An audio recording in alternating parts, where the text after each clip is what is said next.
During a university lecture, Professor Julian discusses Neanderthals, an extinct species of archaic humans. He says that they were purportedly incredibly dumb and total savages, based on Darwin and Galton investigations. Their views suggested that a person's look may reveal how civilized and clever they were. Julian disagrees, claiming that modern humans include some Neanderthal DNA.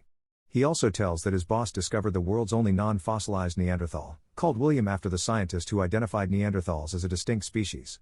He concludes the lesson by pointing out that it is theoretically feasible to construct a living Neanderthal using William's DNA. Endocrinologist Barbara attends the entire presentation and afterward searches for Julian at a restaurant. She discusses the prospect of cloning William, which would be extremely difficult and complicated but not impossible.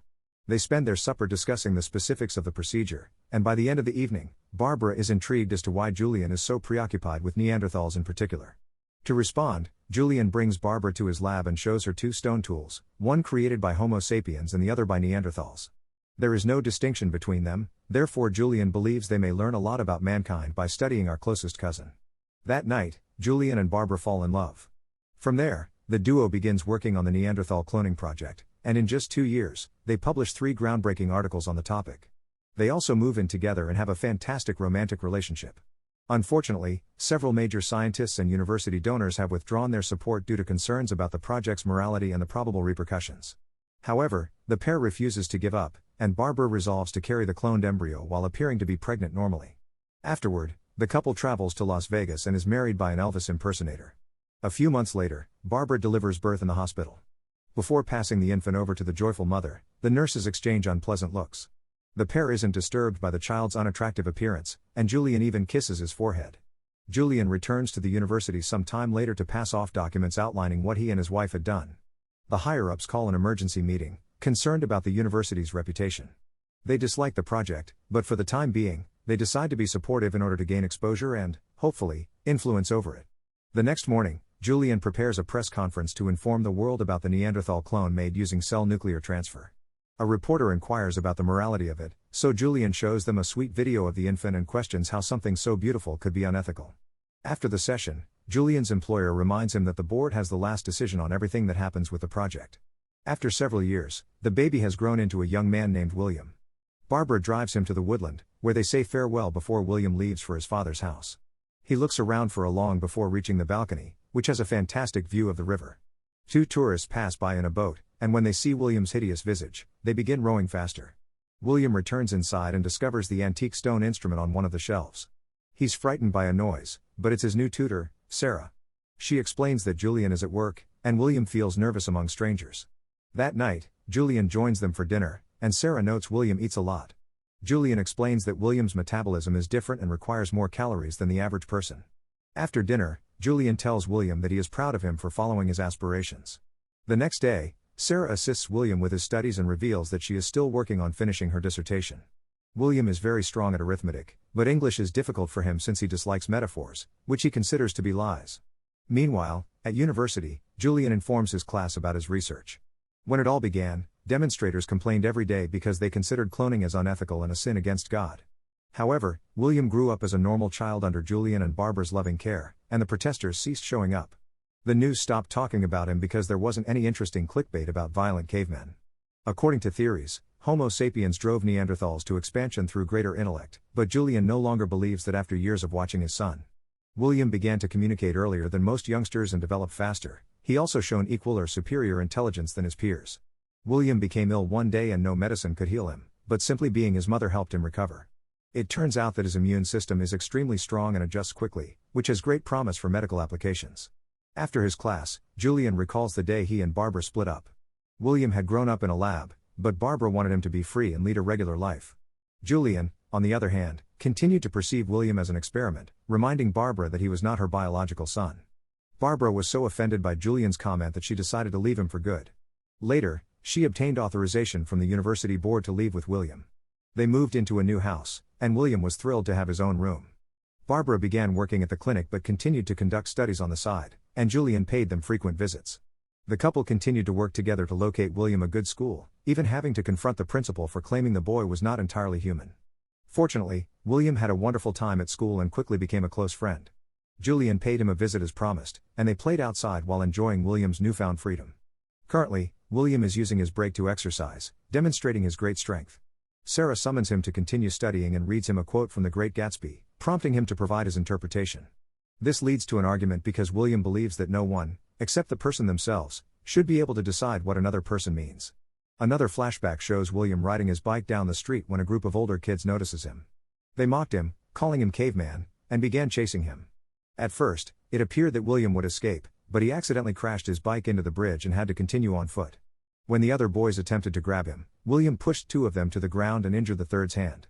Later, at the police station, the child's mother repeatedly stated that William was dangerous and that he should be locked up, but the officer simply kicked everyone out because he couldn't act on just some youngsters fighting.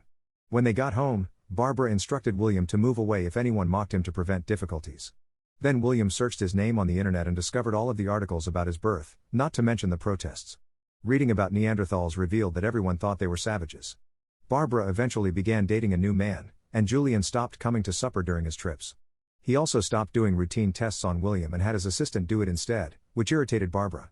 Years later, when William started high school, he made some good friends, even if he didn't always get their jokes. During their senior year, William and his two friends decided to take a trip together to discuss their college applications. While they were having fun, they came across two hippies, who joined the boys around the fire and shared their mushrooms. When they discovered who William was, they dubbed him Cool and Lovely. The woman asked him if he ever wanted to go back to his own time, and William said yes. She pushed him to go there as his pal threw up due of the awful stuff he ate. At school, William helped his crush Judy with the incoming play and even agreed to be one of the actors. William played Judy's love interest during the show and received his first kiss as part of the plot. However, when he tried to kiss Judy again behind the curtain, she turned him down. The play was a success, but William was heartbroken because it never meant anything to Judy. William's teacher later called Barbara and Julian to explain that while their son was intelligent, he struggled with standardized tests because his way of thinking did not fit any recognizable model. He would require intensive tutoring to redo his college applications, and Julian freaked out when he discovered Barbara had withdrawn the ones his son had previously sent. Barbara explained that William had taken a part-time job at a hardware store to keep him busy after graduation, but Julian expected him to be more. An argument ensued, and the teacher had to remind them that this was William's decision. Meanwhile, William was saying goodbye to his buddies, who were heading for college soon. That night, his parents explained the situation to him. Julian invited him to live with him to receive tutoring courses, but this would also entail being experimented on again. Barbara was against it, but William was desperate for a normal life and accepted his father's offer. In the present, Julian checks on William's latest practice test and gets angry because it's still not enough, blaming Sarah for it. She points out William has made great progress and William says it isn't her fault, only for Julian to throw the test papers in his face and leave the house. As William starts to cry, Sarah swears his scores are really good and takes him on a walk through the forest. She shares that her parents were also very strict with her when she was younger and for a long time she hated them for deciding her future without asking her, but now she can't complain about the great education she got. In return, William admits he loves singing and shares the song from his school play. This ends up with William and Sarah kissing and getting dirty. They return to the house in the evening and Julian scolds them both for losing time instead of studying. That night, William can't stop staring at the stone tool, wondering if he'll ever be more than this. Sometime later, Sarah takes William to a school so he can take his tests again. All the pencils he tries to use keep on breaking, so he sees this as a sign and gives up, leaving the room without finishing the test. Then he goes to the store to get a drink and two girls laugh at him, so the clerk insults them for being rude. After a long walk, William goes to the university to see Godwin, the woman who found the Neanderthal remains. She takes him to her lab to see the body, which is being kept in a special cage for conservation. William can't stop staring at the body from every angle and even thinks the guy may be smiling. Godwin explains they don't know how he died because there are no wounds or signs of illness. As for theories, she thinks that Homo sapiens developed the ability to create and believe narratives, and those stories could bring groups together in large quantities. Those superior numbers forced the Neanderthals into a less advantageous habitat, which eventually caused them to extinct. When William asks about the stories, Godwin tells him it includes everything from religion to political hierarchy, but also family stories. All the things humans would go to war and die for. William can't understand how believing lies made Homo sapiens intelligent and thinks superior numbers are the only reason why Neanderthals were driven to extinction. He announces he doesn't, neither does the man in the box. Godwin attempts to tell him he has a place, but William just walks away. Meanwhile, Sarah is hunting for William and can't locate him anywhere, so she hires Barbara to help her. Moments later, William sneaks into Julian's lecture and stops it as his father keeps referring to his son's life as his work. William calls the experiment a failure and Julian corrects him, saying it's William who is a failure. A devastated William runs away and Julian goes after him to apologize, saying William provoked him by embarrassing him in front of the class. William responds that Julian embarrassed himself and that he isn't his father, causing an angry Julian to slap him for it. Once again, William tries to leave, and when Julian tries to stop him, he accidentally drops the stone tool. Both men reach for it at the same time, and William suddenly punches Julian to knock him out, as if defending his belonging. As soon as he realizes what he's done, William feels terrible. Students quickly gathered around them, calling William a savage and taking photos. William had no choice except to flee. Barbara discovers an unconscious Julian and calls Sarah, informing her that the police are looking for William. Barbara will accompany Julian to the hospital, leaving Sarah to continue her search alone. Meanwhile, William is hiding in another university building, where he's seen by a student who calls the police. When William tries to leave, he finds a bunch of cops waiting for him with their guns out. Sarah also arrives and calls his name, but a police stops her. Remembering the bridge tragedy, William walks ahead and is shot down in seconds, meeting his fate.